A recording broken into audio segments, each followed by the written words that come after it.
हमें बहुत जरूरी है कि जो एक हम जीवन पाने के लिए बैठे हैं, अब तक हम लोग क्या किए संसार में चल करके, हमें नहीं मालूम कि आत्मिक जीवन कैसा है, किस तरह से हमें जीवन और किस तरह से चंगाई, किस तरह से शांति मिलेगी। हमें यहाँ तक कि नहीं मालूम कि हमें दो जीवन मिला है, एक शरीर का, एक आत्मिकता का। शरीर तो एक खाली घर के समान है जो एक न एक दिन इसको खाली हो जाएगी, लेकिन वो जीवन जो आपको शत्रु नाश कर रहा है, असली जीवन आपकी आत्मिकता है।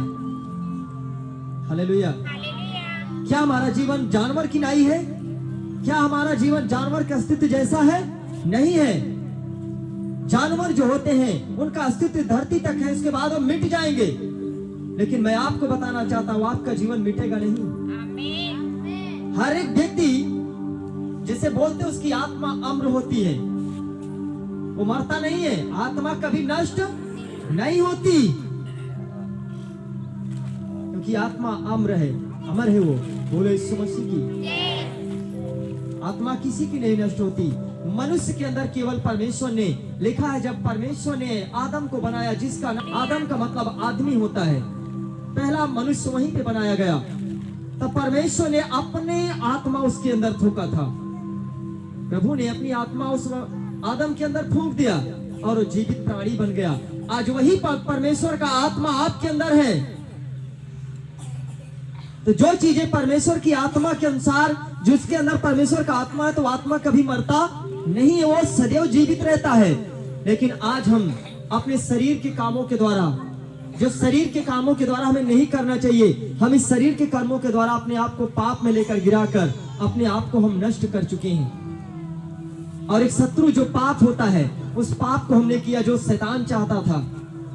इस कारण आज हमें नहीं मालूम। हालेलुया। लेकिन आज हमें प्रभु समझ दे रहे हैं।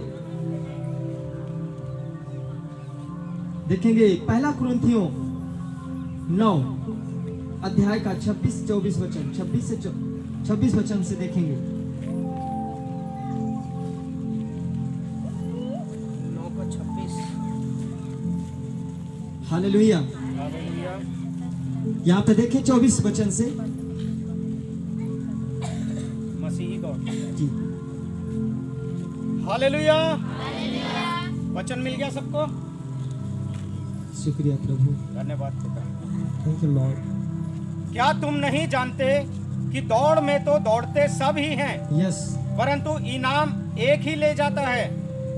तुम वैसे ही दौड़ो कि जीतो। जी, हर एक पहलवान सब प्रकार का संयम करता है। वे तो एक मुरझाने वाले मुकुट को पाने के लिए ये सब करते हैं, परंतु हम तो उस मुकुट के लिए करते हैं जो मुरझाने का नहीं।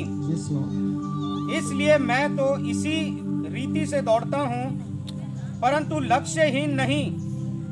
मैं भी इसी रीति से मुक्कों से लड़ता हूँ, परंतु उसके समान नहीं जो हवा पीटता हुआ लड़ता है। परंतु मैं अपनी देह को मारता कूटता और वश में लाता हूँ, ऐसा ना हो कि औरों का प्रचार करके मैं आप ही किसी रीति से निकम्मा ठहरूं। हालेलुया। हालेलुया। आज कितने लोग सुसमाचार सुनाने वाले हैं लोगों को?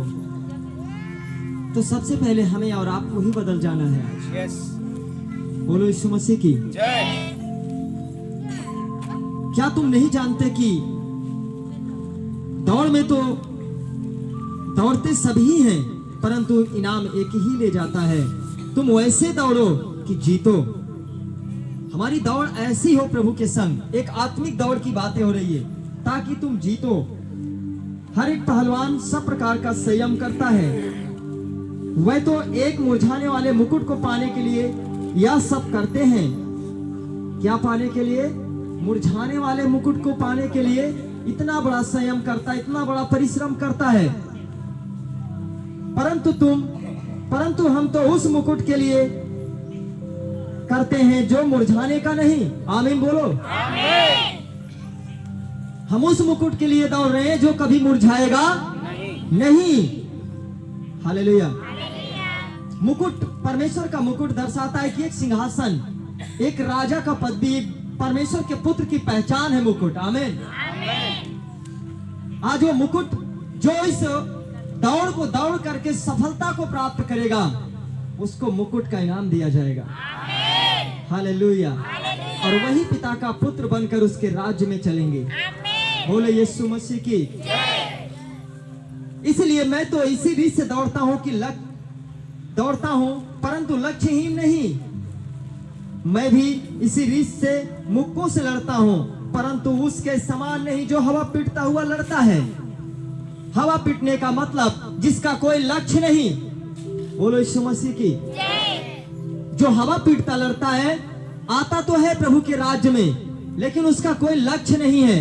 वो हवा की तरह उड़ता रहता है, उसका कोई स्थान नहीं है। जैसे समुद्र आता है एक लहर के समान और उसकी लहर फिर शांत हो जाती है, वो लहर के समान उछलता उछलता चला जाता है।